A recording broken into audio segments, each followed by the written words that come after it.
but I want to thank you for coming and I want to congratulate you. Now, why do I say congratulations? Well, because you've taken the first step to getting your estate in order. So many people never take that first step. The reason for that is procrastination. People put off till tomorrow what they should do today. Unfortunately, tomorrow never comes. So congratulations on being here, taking that first step, and getting past the procrastination.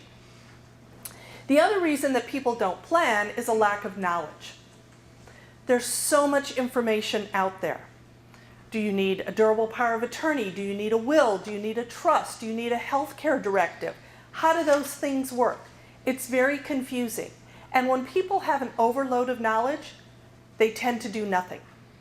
So I can assure you by the end of this seminar, you're going to understand what those documents are, how they work, and how they can fit into your life in order to have an estate plan in place that can protect your loved ones and your assets. So I want to go over our seminar agenda. First of all, we're going to discuss what is an estate. You're talking about estate planning, you need to know what you're planning for. So we'll talk about what comprises an estate.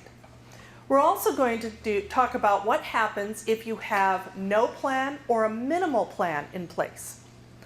We're also going to talk about what a living trust is and how it works. I'm going to show you how to put your plan in place, and then I'm going to open it up for question and answer. Now, there are a few ground rules. First of all, each of you received a blue evaluation sheet. If you could fill out the top part of that, and we'll go through that form a little bit later in the seminar. Second of all, you've received one of these booklets. This is information you can take home with you as a refresher after this seminar. So you don't need to read through it during the seminar. There's a place in the back for notes as well, which brings me to my second point. If you can jot down your questions, that would be helpful, so that at the end, when we come to the question and answer period, I can address those questions. I want to make sure that I get through all of the information for the benefit of everybody here. I promise I will stay as long as it takes to make sure all of your questions are answered. And third, would you please turn off your cell phones? If you think you've turned it off, check again, just in case. All right, let's get started. What is an estate? Well, basically, an estate is everything that you own.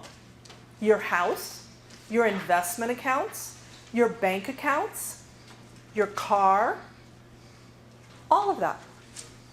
Now, what I want you to do is I want you to jot down what your estate is worth.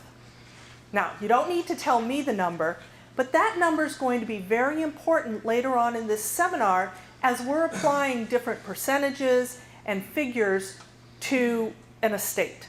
And you'll be able to see how these numbers affect your estate if you have that number in mind. So, what do you think your house is worth?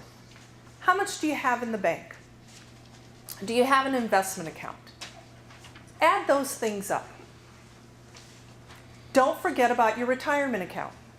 A lot of people that are drawing down on a retirement account are very aware of what they have. Those that aren't sort of think of it as funny money that they can't really touch right now, and one of these days they'll get to it. But that's part of your estate. Don't forget about insurance. I met with a client one time and came in and we were talking about what we could do to plan for his estate, and we're looking at what the numbers are, and he said, oh, my estate's about $500,000. I said, great. You know, we talked about what made that up, and then I said, do you have a life insurance policy? He goes, forgot about that. Yes, I have a $2 million policy.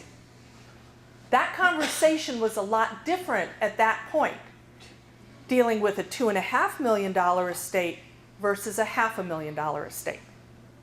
So if you have an insurance policy, make sure you add that in. And don't forget about your stuff. The stuff adds up quickly. Your computers, piano, the Picasso on the wall, the jewelry, the coin collection. I had a client come in the other day with a stamp collection, $250,000 stamp collection. Like, who knew, you know?